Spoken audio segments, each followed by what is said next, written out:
Morning student, કેમ છો બધા? મજામાં ને?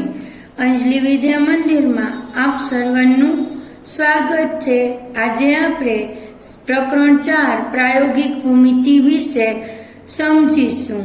હવે તમારે આજે આપણે સૌપ્રથમ 4.1 નો દાખલા નંબર પહેલો લઈએ. એમાં તમને કીધેલું છે કે ચતુષ્કોણ ABCD ની દોરો અને એની રચના કરવાની છે. તો પ્રથમ તો આપણે અહીં એક ચતુષ્કોણ દોરવાનું છે.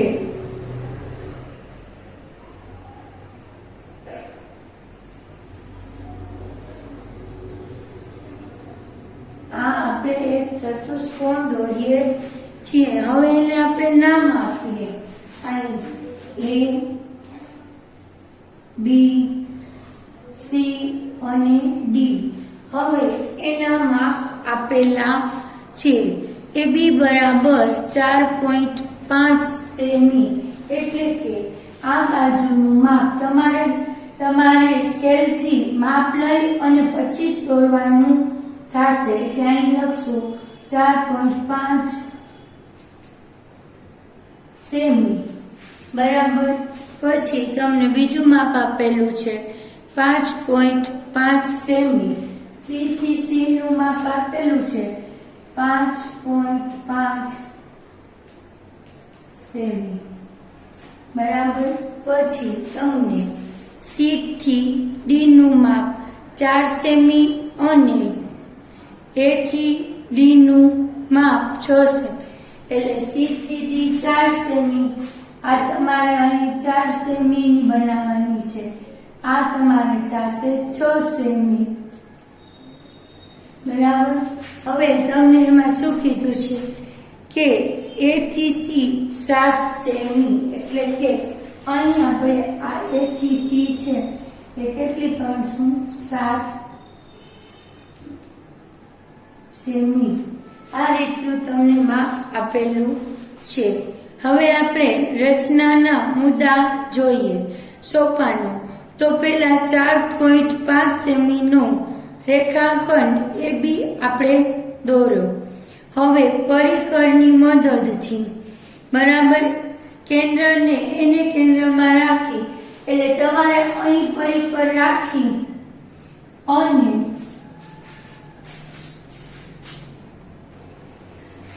જુઓ તમારે અહીં A ઉપર અહીં રાખી પરિકરની મદદથી અહીંયા C ઉપર આવી રીતે એક ચાપ દોરવાની છે બરાબર.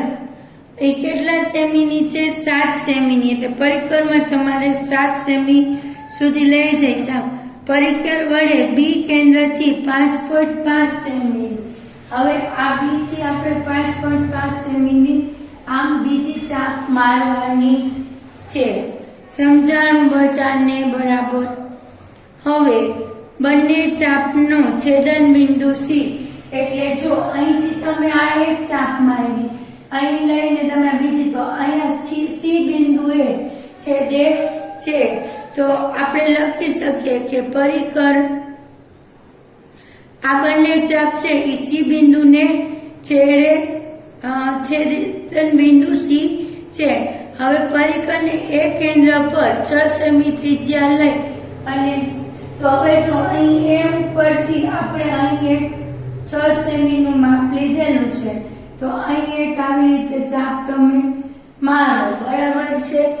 એ ચાપ મારી પછી તમારે શું કરવાનું છે કે એ બિંદુ પછી C બિંદુથી અહીં C બિંદુ ઉપર તમારે પરિકર ગોઠવી અને 4 સેમી નું માપ લઈ અને આ રીતે બીજી ચાપ મારવાની છે. અહીં તમે જે ચાપ મારો ત્યાં તમારે અહીંયા D નામ આપેલું છે, એટલે અહીં છેદન બિંદુ D કહીએ. તો આમ BC આવી રીતે તમે લખી શકો BC બરાબર. CD BC પછી CD પછી DA અને AB. રેખાખંડ મળે છે, બરાબર છે। આમ ચોરસ ABCD એ માગ્યા મુજબનો ચતુષ્કોણ છે। હવે તમારે તમારી જાતે JU MP અને બાકીના જે દાખલા છે 4.1 ના એ તમારે જાતે કરવાના રહેશે। અહીં આપણે સ્વાધ્યાય 4.1 પૂરું કરીએ છીએ, બરાબર। હવે જુઓ, તમને કીધેલું છે આગળના પાના ઉપર તમારે પાના નંબર 60 ઉપર લખેલું છે કે આપણે જોયું કે ચતુષ્કોણમાં શું નિશ્ચિતતા હોવી જોઈએ, તો કે ચતુષ્કોણ ત્યારે જ રચી શકાય જ્યારે તેની ચારે બાજુના માપ અને કોઈ એક વિકર્ણનું માપ આપ્યું હોય, ત્રણ બાજુના માપ અને બંને વિકર્ણના માપ આપ્યા હોય, પાસેની બે બાજુના માપ અને ત્રણેય ખૂણાના માપ આપ્યા હોય, ત્રણેય બાજુનો અને તેના બે અંતર્ગત ખૂણાના માપ આપ્યા હોય। આ બધી તેની લાક્ષણિકતાઓ હોય છે, બરાબર। તમારે કોણમાપકની મદદથી ખૂણા રચીને પણ કરવાનું આવશે, બરાબર છે। હવે તમે બીજો છે કે આપણે ચર્ચા કરીએ એમાં જુઓ, તમે પાના નંબર 58 ઉપર પણ તમને ચતુષ્કોણ બનાવવાનું કીધેલો છે। તો એમાં તમને પૂછ્યું છે કે અર્ષદ પાસે ABCD ના 5 માપ નીચે મુજબ છે।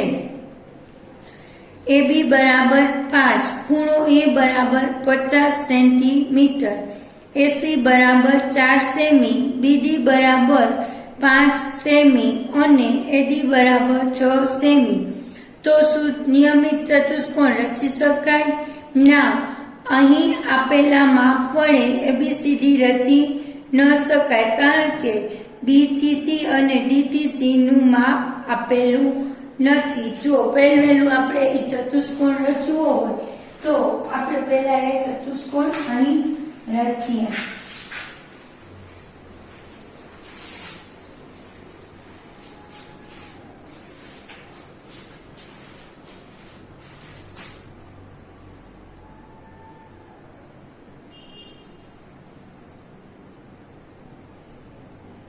આ રીતનો એક ચતુષ્કોણ રચેલો છે, બરાબર। આવી રીતનો એક ચતુષ્કોણ રચવાનો છે। હવે એમાં AB બરાબર 5 સેમી, અહીં તમને 5 સેમી છે। પછી અહીં આ ખૂણો છે એ કેટલાનો છે, તો કે 50°, બરાબર।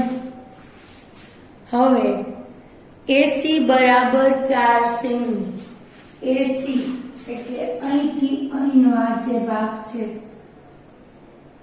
એ કેટલો હોવો જોઈએ, 4 સેમી, બરાબર। હવે બીજું શું કીધું છે, BD બરાબર 5 સેમી એટલે અહીંથી આ BD બરાબર 5 સેમી, બરાબર। એવી રીતના AD બરાબર 6 સેમી, અહીં AD બરાબર 6 સેમી। આ રીતના તમને માપ આપેલા છે। તો અહીં આપણે માપ ABCD રચી ન શકાય, શું કામ, તો કે માપ પૂરા નથી। જો અહીં B થી C નું માપ નથી આપેલું, C થી D નું માપ નથી આપેલું, એટલે શું થશે કે આ ચતુષ્કોણ રચી શકાય નહીં। હવે એના પછી તમને પાના નંબર 60 ઉપર અમુક પ્રશ્ન આપેલા છે કે આપણે જોયું કે ચતુષ્કોણના 5 માપ એક નિશ્ચિત ચતુષ્કોણ નિર્ધારિત કરે છે। તો શું તમે કહી શકશો કે ચતુષ્કોણના કોઈ પણ 5 માપ દ્વારા આ રીતે ચતુષ્કોણ નિર્ધારિત થશે? ના, ગમે તે 5 માપ માગ્યા મુજબનો ચતુષ્કોણ ન રચી શકે। જો અહીં તમને 5 માપ આપ્યા હતા પણ ચતુષ્કોણ રચાણો નહીં. તો ખરેખર ચતુષ્કોણ રચવા માટે ચોક્કસ જોડાણવાળા 5 માપ હોવા જરૂરી છે. ચારે બાજુ અને કોઈ એક વિકર્ણ. ચાલો કે આ રીતની તમને આ 4 બાજુના માપ આપેલો હોય, આ 1, આ 2, આ 3 અને આ 4 એવા માપ આપેલા હોય. આપણે અહીંયા ચતુષ્કોણ રચીએ, બરાબર. અને એક વિકર્ણ, આ એનું વિકર્ણ. આ રીતના માપ આપેલું હોય બધાયનું. અથવા 3 બાજુ અને બંને વિકર્ણ. આ 3 બાજુનું માપ આપેલું હોય અને આ 2 વિકર્ણનું માપ આપેલું હોય તો તમે ચતુષ્કોણ નિર્ધારિત કરી શકો. 2 પાસે પાસેની બાજુના અને 3 ખૂણાના માપ. 2 પાસે પાસેની બાજુ તમને ખબર છે કે આનું અને આનું માપ આપ્યું હોય તો ઘણી વાર કે આનું માપ હોય એટલું જ એનું હોય અને આનું હોય એટલું જ એનું હોય.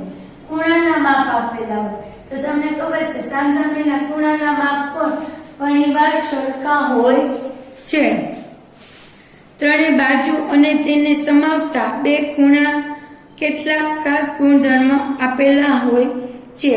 હવે બીજું છે એમાં, શું તમે સમાંતર બાજુ ચતુષ્કોણ BATS એવા દોરી શકો કે જ્યાં BA બરાબર 5 સેમી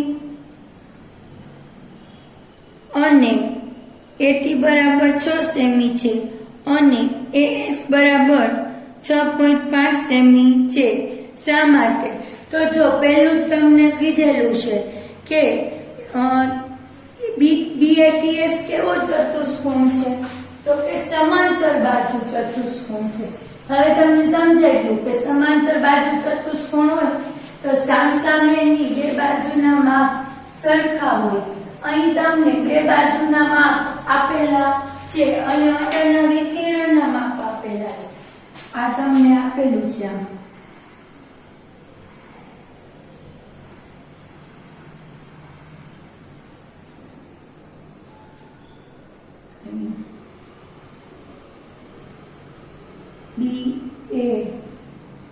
BATS આ રીતનું તમને સમાંતર બાજુ ચતુષ્કોણ આપેલું છે, બરાબર છે. તો અહીં તમને શું કીધું છે કે BA બરાબર 5 સેમી. તો અહીં તમને BX બરાબર 5 સેમી.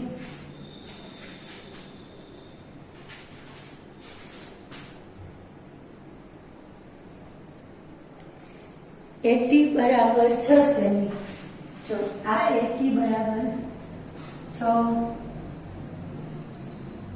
સેમી, બરાબર. અને AS બરાબર 6.5 સેમી. અને તમને આ AS બરાબર 6.5 સેમી. હવે સમાંતર બાજુ ચતુષ્કોણ છે એટલે અહીંયા 5 સેમી હોય તો અહીંયા કેટલા આવે? 5 સેમી. અહીંયા 6 સેમી છે તો અહીંયા કેટલા આવશે? 6 સેમી, બરાબર.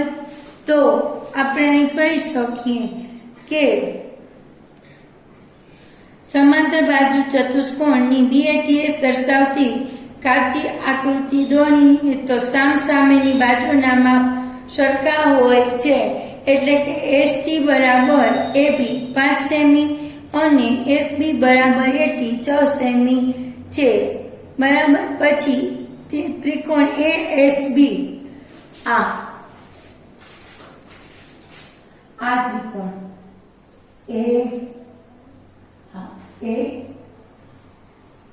ASB આ જે ત્રિકોણ છે, બરાબર છે. આ તમને જે ત્રિકોણ છે એ 6 સેમી SB બરાબર શું થશે? 6 સેમી.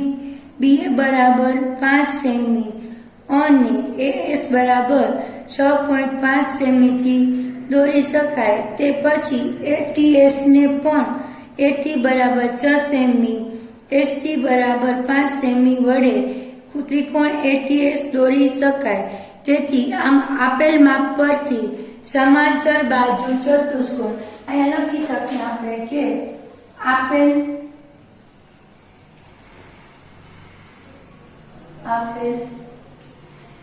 માપ પરથી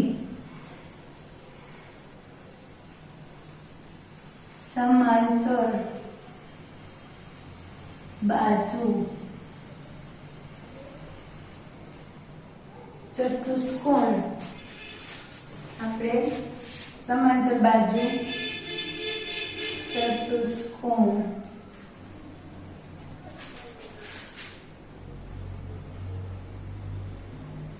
બનાવી શકાય છે.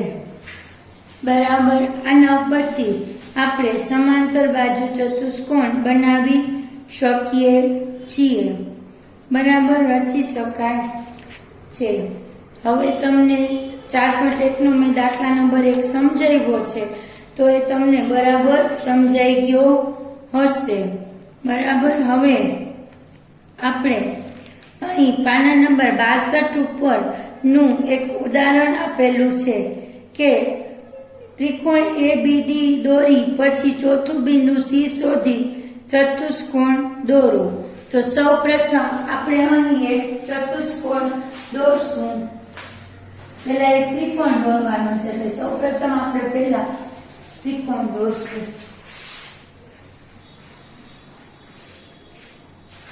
આપણે આ એક ત્રિકોણ દોરીએ.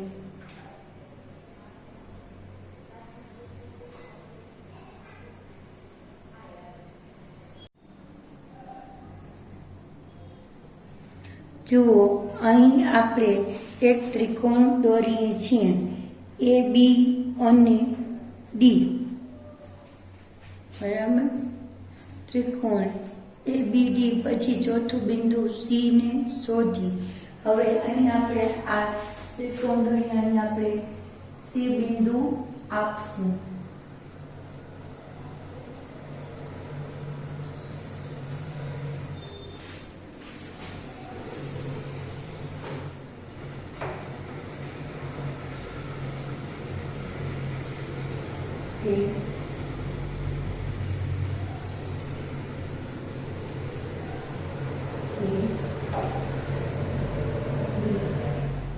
સી અને ડી. બરાબર. આ પ્રમાણે જોડેલું, આ જોડેલું છે. હવે અહીં ત્રિકોણ એબીસી ના બરાબર એ બી અને ડી ના માપ આપેલા છે. તો એ થી ડી નું માપ 5 પોઈન્ટ. અહીં એબી નું માપ આપ્યું નથી. એસીબી ત્રણેયના માપ આપ્યા છે, તો તે પરથી આપણે એસીડી ની રચી શકાય. બરાબર છે. તો અહીં તમને એડી બરાબર 5.5 સેમી કીધેલું છે. 5.5 સેમી.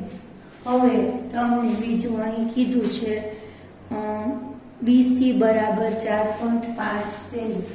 આ તમારે 4.5 સેમી આપેલું છે. બરાબર છે. હવે ડીસી બરાબર 5 સેમી. 5 સેમીમાં છે. તો અહીં એબી નું માપ આપ્યું નથી, એસીડી ત્રણેયના માપ આપ્યા છે. બરાબર. તો અહીં આપણને જે માપ આપ્યા છે એના પરથી આપણે ચતુષ્કોણ રચી શકીએ તેમ નથી.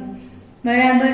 તો હવે તમારે પાના નંબર 62 ઉપરના માગ્યા મુજબના જે છે એ તમારે જાતે પ્રયત્ન કરવાનો રહેશે. હવે જુઓ 4.2 માં તમને શું કીધેલું છે. હવે તમને એમાં ચતુષ્કોણ LIFT બનાવવાનું છે. તો સૌપ્રથમ આપણે એક ચતુષ્કોણ LIFT બનાવીએ. અહીં આ એક ચતુષ્કોણ દોરેલો જ છે. હવે એને આપણે અહીં LIFT એવું નામ આપીએ.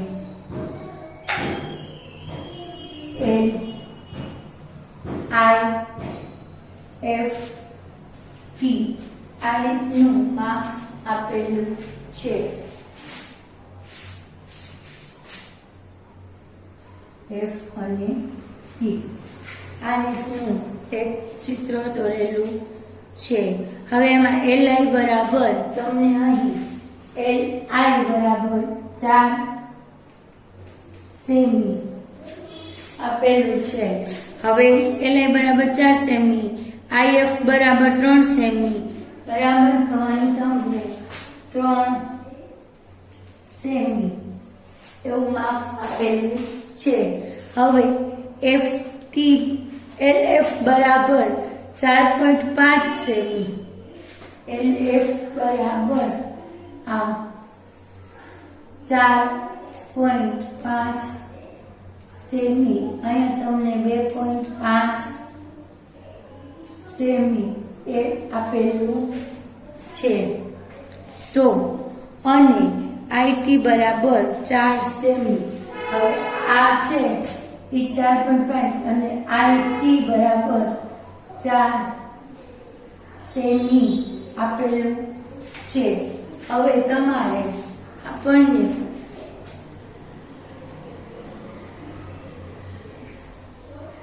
TF નું માપ શોધવાનું. TF નું માપ આપેલું નથી, પણ LT બરાબર 2.5 સેમી આપેલા છે. એટલે આપણે અહીં આ ભૂલથી લખાઈ ગયું છે. અહીં આપણે લખશું 2.5 સેમી બરાબર. તો આપણે હવે અહીં 4 સેમી લંબાઈનો રેખાખંડ LI દોરો. 4 સેમી લંબાઈનો આપણે આ રેખાખંડ LI દોરો.